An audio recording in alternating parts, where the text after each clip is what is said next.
Hello students, welcome back to Elite Tutors. चलिए इस video में हम कंटिन्यू करने वाले हैं कोऑर्डिनेट ज्योमेट्री का प्रॉब्लम सेट और इसमें देखेंगे क्वेश्चन नंबर 14 और क्वेश्चन नंबर 15। तो चलिए शुरू करते हैं क्वेश्चन नंबर 14 से। तो क्वेश्चन नंबर 14 क्या लिखा है कि find the coordinates of centroid. Centroid का कोऑर्डिनेट आपको फाइंड आउट करना है, जो आपने प्रैक्टिस सेट में किया है एक ट्राइंगल का। अगर if points D, E and F R the mid points of the sides of the triangle, उस ट्राइंगल का, ऑफ दैट ट्राइंगल। तो देखिए अगर डायग्राम पूरी तरह देखेंगे तो ये है, और सेंट्रॉइड आप जानते हो जहाँ पे तीनों मीडियन आके मिलते हैं वो सेंट्रॉइड होता है। और उस सेंट्रॉइड का आपको कोऑर्डिनेट फाइंड आउट करना है। सेंट्रॉइड का कोऑर्डिनेट फाइंड आउट करने का जो फॉर्मूला है वो तो ये है कि अगर इसका x चाहिए तो आपको x1 plus x2 plus x3 तीनों को प्लस करके 3 से डिवाइड करना पड़ेगा। जहाँ पे x1 x2 x3 क्या होता है, x1 x2 x3 होता है इस ट्राइंगल का जो वर्टेक्स होता है उसका कोऑर्डिनेट का पहला x1, फिर दूसरा वाले का पहला x2 और तीसरे पॉइंट का पहला x3। अगर आपको ये पता है, ये पता है और ये पता है तो तीनों को आप प्लस करिए और 3 से डिवाइड करिए, जो आंसर आएगा वो इसका आ जाएगा। और अगर इसका y अगर आपको फाइंड आउट करना है तो उसके लिए एक जो वर्टेक्स है उसका y1, दूसरे वर्टेक्स का y2 और तीसरे वर्टेक्स का y3, तीनों को प्लस करिए, 3 से डिवाइड करिए, जो भी आंसर आएगा वो इसका कोऑर्डिनेट रहेगा। लेकिन अगर आप यहाँ पे देख रहे हो तो जो कोऑर्डिनेट आपको दिया है -7 और 6, 8 और 5 और 2 और -2, ये जो कोऑर्डिनेट है वो वर्टेक्स नहीं है। वो कोऑर्डिनेट जो दिए हैं वो मिड पॉइंट्स के दिए। देखिए क्लियरली बोला है कि if points D, E and F R the mid points of the sides of that triangle. तो डी जो है वो BC का मिड पॉइंट है, इसका कोऑर्डिनेट दिया है जो इस फॉर्मूले में कहीं पे भी यूज़ नहीं हो रहा है। एफ जो है वो इसका मिड पॉइंट है, जिसका कोऑर्डिनेट दिया है वो यहाँ पे कहीं पे यूज़ नहीं हो रहा है। उसी तरह ई जो है वो इसका मिड पॉइंट है और जिसका कोऑर्डिनेट जो दिया है वो यहाँ पे कहीं पे यूज़ नहीं हो रहा है। तो जब यहाँ पे जो चीज़ यूज़ होने वाला है उसका कोऑर्डिनेट अगर आपके पास नहीं है और फिर भी आपको फाइंड आउट करने को बोला है सेंट्रॉइड का, तो आप कैसे फाइंड आउट करोगे, ये आपका क्वेश्चन है। देखेंगे एक चीज़ और है कि हमने इसके पहले जो वीडियो था पार्ट 6, उसमें हमने क्वेश्चन नंबर 6 किया था। क्वेश्चन नंबर 6 किया था जहाँ पे हमने सेम टाइप का थोड़ा मिलता जुलता क्वेश्चन किया था। वहाँ पे क्या था कि वहाँ पे वर्टेक्स का कोऑर्डिनेट दे दिया था, देखिए सबका दिया है, जहाँ पे यहाँ पे नहीं दिया है। और वहाँ पे मिड पॉइंट का नहीं दिया था और यहाँ पे मिड पॉइंट का दिया है। और हमने मिड पॉइंट का फाइंड आउट किया था किस तरीके से, इसका x1 फाइंड आउट किया था मिड पॉइंट के फॉर्मूले से। मिड पॉइंट का फॉर्मूला, इसका x चाहिए अगर आपको तो इसको और इसको प्लस करके 2 से डिवाइड करना है। ये x1 y1 मतलब x1 x2 मतलब यहाँ पे जो x है वो ये है और ये x1 और x2 जो है वो ये दोनों है। तो 3 को और 5 को दोनों को अगर प्लस करके 2 से डिवाइड करेंगे तो ये मिलेगा। तो हमने यहाँ पे देखिए 3 + 5 8 होता था, 8 को जब 2 से डिवाइड करोगे तो आपको मिलेगा 4। तो यहाँ पे हमने मिड पॉइंट का फॉर्मूला यूज़ करके हमने मिड पॉइंट के कोऑर्डिनेट को फाइंड आउट किया था जब वर्टेक्स का दिया था। लेकिन यहाँ पे उल्टा हो रहा है कि मिड पॉइंट का दिया है और वर्टेक्स का नहीं दिया, जबकि पूरे सेंट्रॉइड के फॉर्मूले में पूरा वर्टेक्स का x कोऑर्डिनेट और y कोऑर्डिनेट लगने वाला है।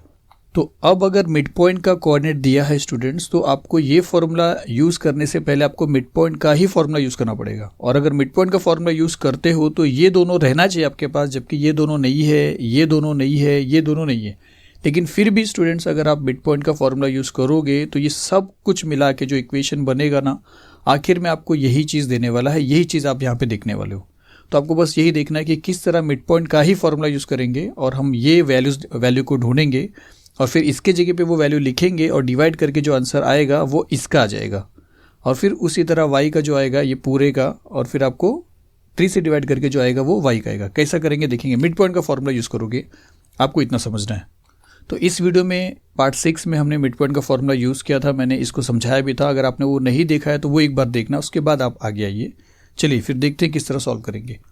तो शुरू करते हैं। सबसे पहले डायग्राम हमने बना लिया है और क्या क्या चीज़ हमको दिया है, क्या क्या चीज़ हमको अज्यूम करना है। जैसे हमको ये दिया है कोऑर्डिनेट, ये हम बताएंगे। जी का कोऑर्डिनेट नहीं है, हम x, y ले लेते हैं। आप कुछ भी ले सकते हो, यहाँ पे सिर्फ सेंट्रॉइड का यूज़ करना है, इसके लिए हमने x लिया है, नहीं तो h के कुछ भी ले सकते हो स्टूडेंट्स। फिर यहाँ पे जो जो चीज़ हमको अज्यूम करना है ये सारी चीज़ हम यहाँ पे लिख के बताएंगे।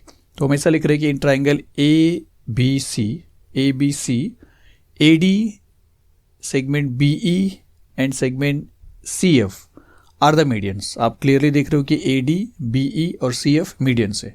आगे हम ये बता रहे हैं कि पॉइंट G जो है वो इसका सेंट्रॉइड है। ये सब आप मेंशन करके बता रहे हो। फिर आगे हम ये बोले कि डी का जो कोऑर्डिनेट है वो -7,6 है, ई का जो कोऑर्डिनेट है वो 8,5 है और एफ का जो कोऑर्डिनेट है वो 2,-2 है। फिर हम बोलेंगे एज्यूम करेंगे कि जी का जो कोऑर्डिनेट हमको ढूंढने को बोला है वो x, y एज्यूम करेंगे, मान लेंगे, और a का कोऑर्डिनेट x1, y1 एज्यूम करते हैं, b का कोऑर्डिनेट x2, y2 एज्यूम करते हैं और c का कोऑर्डिनेट x3 और y3 एज्यूम करते हैं। तो आपको फाइंड आउट करना है सेंट्रॉइड, और सेंट्रॉइड का फॉर्मूला वही था जो मैंने स्टार्टिंग में बताया था, x1 + x2 + x3, लेकिन फिलहाल के लिए हम वो यूज़ नहीं करेंगे, हम यूज़ करेंगे मिड पॉइंट का फॉर्मूला। यहाँ से शुरू करेंगे और मिड पॉइंट से आप किस तरह निकालोगे वो आपको समझना है। तो डी जो है वो बी सी का मिड पॉइंट है, तो यहाँ पे ऐसा लिख सकते हैं कि D is the mid point of segment B C, और बाय मिड पॉइंट फॉर्मूला, तो बाई मिड पॉइंट फॉर्मूला क्या मिलेगा, क्या था मिड पॉइंट का फॉर्मूला, कि अगर इसका जो x होता है, मिड पॉइंट ये है, देखिए ये मिड पॉइंट का, ये जो x है वो मिड पॉइंट का x है, और ये जो y है वो मिड पॉइंट का y है, और ये x1 और x2 क्या है, ये और ये है, और y1 और y2 क्या है, ये और ये है, अगर हम इतना कंसिडर कर रहे हैं। तो इसका फॉर्मूला है x = x1 + x2/2, और इसके प्लेस पे अगर इससे कंपेयर करेंगे तो हमको मिलेगा -7 विच is equal to x2 + x3/2। कैसे मिला, देखिए x के प्लेस पे हमको ये लिखना है क्योंकि ये x है, तो -7 लिखा, विच इज़ इक्वल टू x1 और x2, मतलब ये दोनों, तो ये हमने x2 और x3 लिखा है।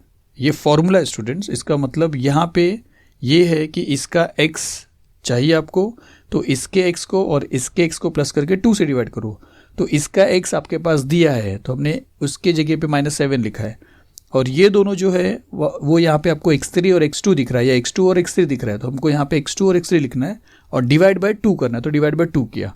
उसी तरह अगर y चाहिए तो y के प्लेस पे क्या आएगा, 6 आएगा, और y1 और y2 के प्लेस पे y3 और y2 आएगा, या y2 और y3 समझिए, और फिर इसको डिवाइड करना है 2 से।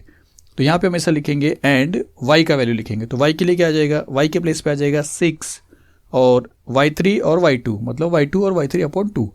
अब इसको जब सिंप्लीफाई करेंगे, क्रॉस मल्टीप्लिकेशन करेंगे, मतलब इसको इस यहाँ पे भेजेंगे, तो 2 × 7 जाके 14 हो जाएगा, तो -14, तो -14 which is equal to x2 + x3 हो जाएगा, और ये जब यहाँ पे जाएगा तो 2 × 6 12 हो जाएगा, तो 12 which is equal to y2 + y3 आएगा। तो यहाँ पे अगर आप देखोगे तो हम ऐसा लिख सकते हैं, देयरफॉर ये वहाँ पे गया 2 × 7 = 14, -14 which is equal to x2 + x3, and इसको अगर भेजेंगे इसको वहाँ पे इस इक्वेशन में, तो 2 × 6 = 12 हो जाएगा, तो हम लिखेंगे 12 which is equal to y2 + y3 which is equal equation 2। तो देखिए हमने किया क्या कि इसका मिड पॉइंट, इस साइड का मिड पॉइंट फॉर्मूले से हमने 2 इक्वेशन फॉर्म किया है, उसी तरह भी इस साइड से भी 2 इक्वेशन निकालना है, इस साइड से भी 2 इक्वेशन निकालना है। जब 2 2 2 6 इक्वेशन मिल जाएगा तब हम देखेंगे कि सेंट्रॉइड का फॉर्मूला कैसे यूज़ करके कैसे उसका वैल्यू निकालेंगे। तो अब बस आप याद रखिए, जैसा हमने ये किया है अब वैसा ही आपको यहाँ पे करना है और यहाँ पे करना है, और 2 इक्वेशन यहाँ पे और 2 इक्वेशन यहाँ पे बनाना है। तो जैसे हमने शुरुआत किया था कि D is the mid point of BC, वैसा आप शुरुआत करेंगे कि E is the mid point of AC, और फिर बाय मिड पॉइंट फॉर्मूला, और इसी तरह सेम लिखना है। चलिए शुरू करते हैं। तो यहाँ पे हम ऐसा लिखेंगे कि E is the mid point of segment AC, therefore by mid point formula, और फिर आपको मिड पॉइंट फॉर्मूला दिखा रहा हूँ कि इस बार x के प्लेस पे कौन आएगा, 8 आएगा, पिछली बार -7 आया था, इस बार 8 आएगा, और x1 और x2 के प्लेस पे पिछली बार x3 और x2 आया था, इस बार x3 और x1 आएगा, या x1 और x3 आएगा। तो यहाँ पे मैं से लिखेंगे 8 which is equal to x1 + x3, x1 + x3 divide by 2, और y के प्लेस पे क्या आ जाएगा, 5 आ जाएगा, और y1 + y2 की जगह पे आएगा y1 और y3। तो यहाँ पे लिखेंगे and 5 which is equal to y1 + y3/2। फिर से सेम हो रहा है कि 2 वहाँ पे जाएगा तो 2 × 8 = 16 हो जाएगा, और 2 वहाँ पे जाएगा तो 2 × 5 = 10 हो जाएगा, और आपको इक्वेशन कैसा मिलेगा, तो आपको इक्वेशन मिलता है कि therefore 2 × 8 = 16 which is equal to x1 + x3, third equation कर दिया, और 2 × 5 = 10 which is equal to y1 + y3, equation 4 हो गया। देखिए यहाँ पे भी आपको 2 इक्वेशन मिल गया। अब यहाँ पे भी 2 इक्वेशन निकालिए, तो यहाँ पे हम लिख देते हैं कि point F is the mid point of AB, या F is the mid point of AB। तो भाई फिर से आएगा मिड पॉइंट फॉर्मूला, और मिड पॉइंट फॉर्मूले में फिर से अब x के प्लेस पे आप कौन आएगा, आप जानते हो, अब 2 आएगा, और x1 और x2 के प्लेस पे x1 और x2 ही आने वाला है, और y के प्लेस पे आ जाएगा -2, और y1 और y2 के प्लेस पे y1 और y2 ही आएगा। तो यहाँ पे हम ऐसा लिखेंगे कि 2 विच is equal to x1 + x2/2। तो देख लीजिए x के प्लेस पे हमने लिख दिया 2, और x1 x2 के प्लेस पे x1 और x2 ही आएगा, तो सेम लिखा। और फिर उसी तरह अगर y के लिए चाहिए तो y के प्लेस पे अब क्या आएगा, -2। और y1 प्लस y2 के प्लेस पे सेम ही रहेगा y1 प्लस y2। अब फिर से यहाँ पे क्या करना है आपको कि इसको इससे मल्टीप्लाई करके 2 2 = 4 हो जाएगा, इसको इससे मल्टीप्लाई करके 2 2 = 4 और -4 हो जाएगा। तो यहाँ पे हम ऐसा लिख देते हैं कि therefore 4 which is equal to x1 plus x2 fifth equation कर दिया, और 2 2 = 4 -4 which is equal to y1 plus y2 equation number 6 हो गया। तो टोटल हमने 6 इक्वेशन बनाया है। अब ये 6 इक्वेशन को एक तरफ लिख के फिर उसको सिंप्लीफाई करेंगे तो आपको सेंट्रॉइड का जो फॉर्मूला था उस फॉर्मूले से आपको इस सेंट्रॉइड के कोऑर्डिनेट मिल जाएंगे। चलिए देखते कैसा करेंगे। पहले हम क्या करते हैं, वो 6 के 6 इक्वेशन हमने यहाँ पे लिख दिया है जो हमने पीछे देखा था, मिड पॉइंट पे मिला था। अब यहाँ पे अगर आप इक्वेशन को देखोगे तो इस इक्वेशन में x है, इस इक्वेशन में y है, इस इक्वेशन में x है, इस इक्वेशन में y है, यहाँ पे x है, यहाँ पे y है। आपको करना क्या है कि x वाले को एक साथ लेना है, मतलब इक्वेशन नंबर 1, इक्वेशन नंबर 3 और इक्वेशन नंबर 5। तो आपको ऐड करना है इन तीनों को। तो हम यहाँ पे ऐसा लिखेंगे कि एडिंग इक्वेशन नंबर 1, 3 एंड 5, मतलब ये प्लस ये एक तरफ रहेगा और इक्वल के इस दूसरी तरफ क्या रहेगा -14 प्लस 16 और फिर +4। और इसको जब सिंप्लीफाई करेंगे तो आपको ऐसा मिलेगा, देखिए 2x1 plus 2x2 plus 2x3 which is equal to 6। अब मैं इसको आपको एक्सप्लेन कर रहा हूँ कैसे मिला आपको। जैसे जब आप तीनों इक्वेशन को ऐड करोगे, इसको और इसको, तो क्या होगा देखिए, इक्वल के इस तरफ मैं लिख रहा हूँ x वालों को, तो इस तरफ आएगा x2 प्लस x3, फिर इस तरफ आएगा x1, क्योंकि ऐड करो तो प्लस आएगा ये भी, x1 और x3, फिर प्लस इस तरफ आएगा x1 और x2, x1 प्लस x2, और इस तरफ ये सब ऐड हो जाएंगे, मतलब -14 प्लस 16 और फिर +4। आप ये चीज़ भी यहाँ पे लिख सकते हो, मैंने यहाँ पे सिंप्लीफाई करके बताया है, आप लिख सकते हो और सिंप्लीफाई कर सकते हो, ऐसा कुछ नहीं है स्टूडेंट्स के नहीं लिख सकते हो। लेंदी हो रहा था, वीडियो भी बड़ा हो जाएगा, इसके लिए ऐसा लिखा गया है। अब यहाँ पे आपको देखने को क्या मिला कि x2 1 टाइम और x2 1 टाइम, तो 2 टाइम x2 हो गया, x1 1 time, x1 1 time, 2 time x1 हो गया जिसको पहले लिखा क्योंकि 1 था वो, फिर x3 1 टाइम और x3 1 टाइम, मतलब 2 टाइम x3 हो गया। तो यही चीज़ यहाँ पे लिखा है, 2 टाइम x1, 2 टाइम x2 और 2 टाइम x3। और यहाँ पे अगर सिंप्लीफाई करेंगे तो देखिए -14 और +4 को अगर सॉल्व करते हैं इसको छोड़ के, तो माइनस प्लस माइनस होता है, तो 14 में से 4 निकालो तो 10 आएगा, लेकिन -10 आएगा। तो -10 और +16, माइनस प्लस माइनस होगा, 16 में से 10 निकाल देंगे तो आपको मिल जाएगा 6, और ये ग्रेटर नंबर है तो +6 मिलेगा, और वो चीज़ आपको यहाँ पे दिख रहा है। तो यहाँ पे डायरेक्ट लिखा है, आप एक स्टेप लिख सकते हो स्टूडेंट्स। तो ये मैंने डायरेक्ट बताया क्योंकि थोड़ा वीडियो लेंदी ना हो, वैसे भी इतना कुछ लिख के लेंदी बना ही दिया थोड़ा सा। तो चलिए, अब ये आपको जो मिला है इसको भी फर्दर सिंप्लीफाई करना है। वो क्या होगा कि सबका 2 अगर आप कॉमन निकालोगे तो अंदर बचेगा x1। आपको मैं समझा दे रहा हूँ स्टूडेंट्स, आप जैसा भी समझो, लेंदी या कैसा भी, मैं आपको बता रहा हूँ कि सब में से अगर 2 आप बाहर निकालोगे तो ऐसा हो जाएगा, फिर 2 को वहाँ पे भेजोगे तो डिवाइड हो जाएगा, 2 3 6 हो जाएगा। तो आपको ऐसा मिलेगा x1 plus x2 plus x3 which is 3। ये आपका स्पेशल इक्वेशन रहेगा जिसको हमने इक्वेशन नंबर 7 लिखा है। तो अब हमने क्या किया था, तीनों x ले लिया था, अब तीनों y ले लेंगे, जैसे ये वाला y, ये वाला y और ये वाला y, इनको ऐड करेंगे, जिसका इक्वेशन नंबर 2 है, इक्वेशन नंबर 4 है और इक्वेशन नंबर 6 है। तो यहाँ पे हम लिखेंगे कि एडिंग इक्वेशन नंबर 2, 4 एंड 6, और यहाँ पे जैसे 2x1 था, यहाँ पे 2y1, 2y2 और 2y3 आ जाएगा, और इसका जो है 12 प्लस 10 22, 22 माइनस 4 आपको दे देगा 18। और फिर से यहाँ पे जब आप 2 सब में कॉमन निकालोगे और वहाँ पे लेकर डिवाइड करोगे तो 9 बन जाएगा। जैसे यहाँ पे 2 को डिवाइड किया 6 से तो 3 हो गया था, वैसे 2 को डिवाइड करोगे कॉमन लेने के बाद तो 9 आ जाएगा। होप करता हूँ आपको ये समझा रहेगा। तो यहाँ पे डायरेक्टली ऐसा लिखेंगे, therefore y1 plus y2 plus y3 is 9, और ये हो गया आपका इक्वेशन नंबर 8।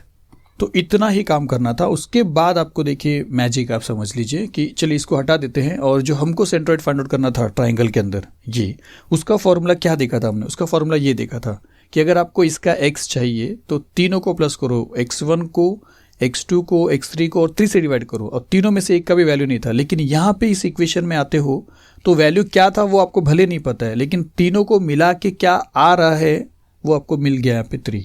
देखिए ये चीज़ जो दिख रहा है आपको, क्या दिख रहा है, x1 plus x2 plus x3, ये चीज़ क्या, x1 plus x2 plus x3, मतलब इन तीनों को मिला के अगर 3 आ रहा है तो इसका मतलब है कि हम यहाँ पे लिख सकते हैं 3, और नीचे आपके पास 3 है तो 3 को 3 से डिवाइड करोगे, जो आंसर आएगा वही इसका कोऑर्डिनेट रहेगा। तो अब आपको वही लिखना है कि G is the centroid of the triangle ABC, of ABC बोलिए, ऑफ ट्राइंगल ABC बोलिए। और फिर हम ऐसा लिख सकते हैं कि बाई सेंट्रॉइड फॉर्मूला जो ये है, x का वैल्यू चाहिए तो क्या करना पड़ेगा, x1 plus x2 plus x3 divide by 3, तो x1 plus x2 plus x3 divide by 3 और y equals to y1 plus y2 plus y3 divide by 3। तो अब x1 plus x2 plus x3 जो आपको इक्वेशन नंबर 7 देख रहे हो, from 7 से आप इसके प्लेस पे 3 लिख दो, और y1 plus y2 plus y3 जो इक्वेशन नंबर 8 में आपको दिख रहा है जिसके प्लेस पे आप लिख सकते हो 9। तो हम यहाँ पे वही करेंगे, यहाँ पे ऐसा लिख देंगे कि x which is equal to 3/3 and y which is equal to 9/3। फिर 3 कैंसिल हो गया, x का वैल्यू 1 आ गया, 3 1 3 3 3 9, x का वैल्यू 3 आ गया। तो हम यहाँ पे ऐसा लिख सकते हैं, ये देखिए 7 और 8 से है वो हमने बताया। तो यहाँ पे लिखेंगे देयरफॉर x का वैल्यू 1 मिलता है एंड y का वैल्यू 3 मिलता है, मतलब सेंट्रोइड मिल गया आपको। तो हम लिख सकते हैं कि जो g हमने सेंट्रोइड अज्यूम किया था वो 1,3 आ रहा है, is the centroid of triangle ABC। तो सिंपल था स्टूडेंट्स, एक बार अगर पीछे जाके फिर से आप देखोगे आपको क्लियरली समझ में आ जाएगा। चलिए इसके बाद जो क्वेश्चन था वो देखते हैं।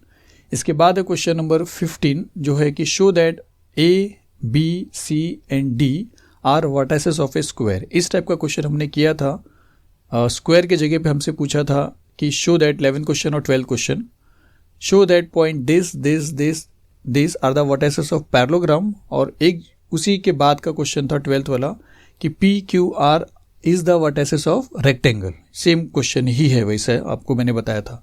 तो वहाँ पे हमने क्या किया था, देखिए मैंने आपको बताया था, आप वीडियो देख लोगे तो ज़्यादा समझ में आ जाएगा, नहीं देखो तो फिर सुनिए आप, कि अगर आपको पैरेललोग्राम फाइंड आउट करना है, बताना है, तो आपको करना क्या पड़ेगा, PQ का डिस्टेंस, QR का डिस्टेंस, RS का डिस्टेंस और SP का डिस्टेंस या PS का डिस्टेंस। PQ का डिस्टेंस, QR का डिस्टेंस, RS का डिस्टेंस और PS का डिस्टेंस, ऐसा 4 डिस्टेंस निकालना पड़ेगा, जिसमें से 2 डिस्टेंस आपको इक्वल मिलेगा। आप जैसे बताओगे कि 2 डिस्टेंस इक्वल है वो पैरेललोग्राम हो जाएगा, लेकिन अगर रेक्टेंगल बताना है तो 2 इक्वल बताने के बाद आपको दोनों डायगोनल भी इक्वल बताना पड़ेगा, जो मैंने आपको ऑलरेडी बताया 11 और 12 में। इसी तरीके से इस क्वेश्चन में अगर आपको बताना है कि वो स्क्वायर का वर्टाइसेस है तो उसी के जैसा आपको करना पड़ेगा। इस बार आपको AB का वैल्यू, BC का वैल्यू और CD का वैल्यू और AD का वैल्यू, ऐसा 4 वैल्यू निकालना पड़ेगा। यहाँ पे ट्राइंगल का नाम अलग है, तो आपको चारों वैल्यू निकालना पड़ेगा। इस बार चारों वैल्यू सेम मिलेगा, चारों वैल्यू स्क्वायर का भी सेम होता है और चारों वैल्यू इसका भी सेम होता है, जिसको रोम्बस बोलते हैं स्टूडेंट्स। ये रोम्बस है, इसके पहले पैरेललोग्राम था और स्क्वायर की जगह पे वहाँ पे रेक्टेंगल था। तो अगर चारों साइड इक्वल बताते हो, जैसे AB का डिस्टेंस, BC का डिस्टेंस, CD का डिस्टेंस और AD का डिस्टेंस अगर आपने बता दिया कि सब इक्वल आ रहा है, तो सबसे पहले वो रोम्बस बनेगा। लेकिन आपको रोम्बस नहीं बताना है, आपको स्क्वायर बताना है, तो आपको 2 चीज़ और निकालना पड़ेगा, जिसको बोलेंगे डायगोनल, और वो दोनों डायगोनल इक्वल बताना पड़ेगा। तो एक डायगोनल का नाम PR है, जिसका मतलब है कि AC रहेगा। एक को स्किप करके डायगोनल मिलता है, मैंने वो वाली वीडियो में बताया था, स्क्वायर और ये रेक्टेंगल और पैरेललोग्राम में। तो आपको AC भी निकालना पड़ेगा और आपको BD भी निकालना पड़ेगा। तो यहाँ पे एक बार अगर मैं नाम चेंज कर दूँ तो आपको मैं बताता हूँ। तो देखिए, अब अगर आप AB निकालते हो, फिर BC निकालते हो और CD निकालते हो और फिर AD निकालते हो और चारों इक्वल मिलेगा, तो सबसे पहले वो डायरेक्टली स्क्वायर नहीं बोल सकते, आपको रोम्बस बोलना पड़ेगा। लेकिन अगर चारों निकालते हो AB, BC, CD, AD और उसके बाद 2 चीज़ और निकालते हो ACB और BDB, तो AC और BD और वो दोनों भी इक्वल अगर आप बता देते हो तो वो डायगोनल पड़ जाएगा। और वो इक्वल होने के बाद आप सीधा बोल सकते हो कि अगर रोम्बस के अंदर डायगोनल भी इक्वल हुआ है तो वो रोम्बस नहीं रहा, तब तो वो स्क्वायर बन जाएगा। तो यहाँ पे आपको 6 डिस्टेंस निकालना पड़ेगा स्टूडेंट्स, स्क्वायर को बताने के लिए। अगर रोम्बस पूछा रहता था तो चारों को 4 डिस्टेंस निकालना पड़ता था, चारों इक्वल बताना पड़ता था। स्क्वायर पूछा है तो 6 डिस्टेंस निकालना पड़ेगा, जिसमें से ये 2 डिस्टेंस एडिशनल होंगे और ये दोनों अपनी तरफ अपने अपने में अकेले रहेंगे, सेम रहेंगे, और ये चारों अपने अपने में अकेले रहेंगे। ये और ये सेम रहेगा ऐसा नहीं बोला जा रहा स्टूडेंट्स, ये चारों सेम रहेगा और ये दोनों अलग से सेम रहेगा। तो ऐसा 6 डिस्टेंस निकालना है। फटाफट देख लेते हैं, शुरू करते हैं। सोल्यूशन लिखते हैं A, B, C और D, ऐसे चारों कोऑर्डिनेट हमने ले लिया। आपको पता है डायग्राम के बगैर भी आपको क्या करना है, AB निकालना है, BC निकालना है, CD निकालना है और AD निकालना है। फिर उसके बाद AC निकालना है और BD निकालना है, एक एक स्किप करके। तो बाय डिस्टेंस फार्मूला लिखेंगे और लिख देंगे कि AB का फॉर्मूला क्या रहेगा। तो बताइए डिस्टेंस फार्मूले से AB का फॉर्मूला क्या रहेगा। डिस्टेंस फार्मूला भी हमने पीछे अच्छे से कर लिया है। जितना स्ट्रॉन्ग आपका प्रैक्टिस सेट रहेगा उतना ही अच्छे से आपको प्रॉब्लम सेट समझ में आएगा। तो डिस्टेंस फार्मूले में हमको इसमें से इसको माइनस करना है, तो 6 में से माइनस किया 4 को द होल स्क्वायर, फिर 0 में से माइनस करेंगे -1 को द होल स्क्वायर। अब 6 में से 4 अगर माइनस करोगे तो 2 आ जाएगा, 2 का स्क्वायर, माइनस और माइनस प्लस हो जाएगा, 0 + 1 आपको 1 देगा, 1 का स्क्वायर, 2 का स्क्वायर 4 हो जाएगा, 1 का स्क्वायर 1 रहेगा। तो 4 + 1 और जिसका मीनिंग है 5, तो ए बी का डिस्टेंस आपको मिल गया 5। पहला डिस्टेंस आपको मिला है ए बी स्क्वायर में 5 मिला, सब आपको 5 मिलना चाहिए तब वो रोम्बस बनेगा 4 डिस्टेंस, फिर डायगोनल सेम मिलना चाहिए तब जाके स्क्वायर बनेगा। तो पहले इक्वेशन में एक डिस्टेंस निकाला, अब आपको क्या करना है, ए बी निकाला है, अब बी सी फाइंड आउट करेंगे। तो फिर से लिखेंगे बी सी के लिए फॉर्मूला कि 7 - 6 the whole square -2 - 0 the whole square. 7 में से 6 निकालेंगे 1 का स्क्वायर, -2 में से -0 निकालेंगे तो -2 का स्क्वायर। तो यहाँ पे आएगा 1 का स्क्वायर और यहाँ पे आएगा -2 का स्क्वायर। 1 का स्क्वायर 1 हो जाएगा और -2 का स्क्वायर 4 हो जाएगा। ये सब पीछे बता दिया कि माइनस का स्क्वायर प्लस हो जाता है स्टूडेंट्स। तो यहाँ पे 1 हो जाएगा, यहाँ पे 4 रहेगा, 1 + 4 आपको दे देता है 5। तो सेकेंड भी आपको बी सी का डिस्टेंस भी 5 मिला। बी सी मिलने के बाद आपको सी डी फाइंड आउट करना है। तो सी डी के लिए फिर से क्या करेंगे, इसमें से इसको माइनस करेंगे, 5 में से माइनस करेंगे 7 को और -3 में से माइनस करेंगे -2 को। तो 5 में से माइनस करेंगे 7 द होल स्क्वायर, -3 में से माइनस करेंगे -2 को द होल स्क्वायर। 5 - 7 -2 देगा, -2 का स्क्वायर, माइनस और माइनस प्लस हो जाएगा। तो यहाँ पे आ जाएगा -2 का स्क्वायर और यहाँ पे आएगा -3 और माइनस और माइनस प्लस हो जाएगा। अब इसको सिंप्लीफाई करेंगे तो -3 + 2, माइनस प्लस माइनस होएगा, तो 3 में से 2 निकालेंगे 1 आएगा, -1 का स्क्वायर जो 1 हो जाएगा और -2 का स्क्वायर जो आपको 4 दे देगा। तो यहाँ पे -2 का स्क्वायर लिखते हैं और यहाँ पे -1 का स्क्वायर लिखते हैं। यहाँ पे हो जाएगा 4 और यहाँ पे हो जाएगा 1। तो 4 + 1 आपको दे देता है फिर से 5 और ये होगा इक्वेशन 3। तो ए बी निकाला, बी सी निकाला, सी डी निकाला, अब ए डी निकालना है और वो भी इक्वल रहेगा 5 के, तब जाके वो रोम्बस बनेगा। फिर डायगोनल निकालेंगे तब जाके वो स्क्वायर बनेगा। तो यहाँ पे इसके आगे हम लिखते हैं कि ए डी फाइंड आउट कर रहे हैं अभी ए डी। तो फॉर्मूला क्या रहेगा, 5 - 4 द होल स्क्वायर और -3 में से माइनस करेंगे -1 को द होल स्क्वायर। तो 5 - 4 आपको दे देगा 1 का स्क्वायर, माइनस और माइनस प्लस होता है तो माइनस प्लस 1, -3 + 1 तो -2 हो जाएगा, -2 का स्क्वायर। 1 का स्क्वायर 1 मिलेगा, -2 का स्क्वायर आपको 4 मिल जाएगा। तो हम यहाँ पे लिखेंगे 1 + 4 और फिर से ये आपको मिल जाता है 5। तो 1 2 3 4 इन 4 इक्वेशन में आपको मिला क्या कि ये सब के सब बराबर हैं। ए बी का distance, B C, C D और ए डी। तो उसके बेस पे आप रोम्बस बताओगे तो आप बोलोगे फ्रॉम 1 2 एंड 3 एंड 4 हम ये बोलेंगे कि A B, B C, C D and A D सब के सब साइड का लेंथ क्या इक्वल है। तो सबसे पहले हम बोलेंगे quadrilateral A B C D is rhombus. अगर आपसे रोम्बस पूछा रहता तो आपको यहीं तक करना था, लेकिन आपको स्क्वायर पूछा है तो आपको ए सी और बी डी ये 2 डिस्टेंस आपको और निकालना है। तो अब हम वही करेंगे कि बाय डिस्टेंस फार्मूला पहले ए सी फाइंड आउट करेंगे। तो ए सी का फार्मूला क्या रहेगा डिस्टेंस के लिए, 7 - 4 द होल स्क्वायर और -2 में से माइनस करेंगे -1 को द होल स्क्वायर। इसको सिंप्लीफाई करेंगे तो 7 में से 4 गया तो 3 आएगा। तो आपको मिल जाएगा रूट के अंदर 3 का स्क्वायर और माइनस और माइनस प्लस होता है तो -2 + 1, माइनस प्लस माइनस होएगा तो 2 में से 1 निकालेंगे 1 आएगा तो -1 का स्क्वायर। ये सारी चीज़ पहले की वीडियो में डिटेल बताया गया। यहाँ पे अगर फास्ट कर भी रहा हूँ तो आपका टाइम बचा रहा हूँ स्टूडेंट्स, कि फटाफट आपको समझ में आ जाए और आपका टाइम भी बच जाए। इसके लिए ज़्यादा वेस्ट नहीं कर रहा हूँ मैं टाइम। ये सारी चीज़ें अगर नहीं समझ रहा है तो पीछे के सारे वीडियो में ये सारी चीज़ें क्लियर किया गया है। 3 का स्क्वायर आपको 9 मिल जाएगा, -1 का स्क्वायर आपको 1 मिल जाएगा, तो 9 + 1 आपको मिलता है 10 √10। तो एक डायगोनल का वैल्यू आपको 10 मिला है तो दूसरे वाले का भी आपको 10 बताना है। तो अब हम फाइंड आउट करेंगे बी डी का डिस्टेंस। तो बी डी का फॉर्मूला क्या रहेगा, 5 - 6 द होल स्क्वायर और -3 - 0 द होल स्क्वायर। 5 में से 6 माइनस करेंगे तो -1 का स्क्वायर हो जाएगा और -3 - 0 आपको -3 का स्क्वायर मिलेगा। तो 5 - 6 -1 का स्क्वायर और -3 का स्क्वायर, -1 का स्क्वायर 1 मिल जाएगा और -3 का स्क्वायर आपको 9 मिलेगा। तो 1 का स्क्वायर 1 हो गया, -1 का स्क्वायर और -3 का स्क्वायर 9 हो गया। 9 + 1 आपको दे रहा है 10 और ये हो गया आपका फिर से डायगोनल सेम कि बी डी और ए सी भी इक्वल है। तो अब हम क्या बोलेंगे कि इन रोम्बस, ये रोम्बस हो गया था अब तक, तो अब तक हमने रोम्बस प्रूव किया था। तो अब ये जो रोम्बस है ए बी सी डी में, इसमें एक चीज़ और आपको मिल गया कि ए सी और बी डी जो डायगोनल है वो भी इक्वल हो गया है, 5 और 6 है। अब यहाँ पे ऐसा भी लिख सकते हो कि diagonal A C and B D are equal. तो अब हम सीधा बोल सकते हैं कि therefore quadrilateral A B C D is a square. तो इसके बाद आपको बस ये लिखना है कि a rhombus is a square if its diagonals are equal. तो डायगोनल्स यहाँ पे आपने ऑलरेडी बता दिया है और इसीलिए आपको बोलना पड़ेगा कि अब तक रोम्बस बताया था और रोम्बस स्क्वायर बन जाता है कब, जब उसके डायगोनल भी इक्वल होते हैं। और फिर फाइनली आप लिख देंगे कि जो आपसे क्वेश्चन पूछा था कि A B C and D are the vertices of square. तो बस इतना स्टूडेंट्स बताना ईजी है। और इसके जैसा ही सम था पीछे का जो पैरेललोग्राम और रेक्टेंगल को लेकर क्वेश्चन था उसको भी आप कर लीजिए और प्रैक्टिस सेट में भी आपको ऐसे क्वेश्चन मिले हैं। चलिए मिलते हैं अगली वीडियो में। अगर आपको ये समझ में आ रहा है तो लाइक शेयर करिए और अगर आपको कुछ सजेशन देना है तो प्लीज़ इस वीडियो के नीचे कमेंट करिए। मिलते हैं फिर अगली वीडियो में। Thank you very much.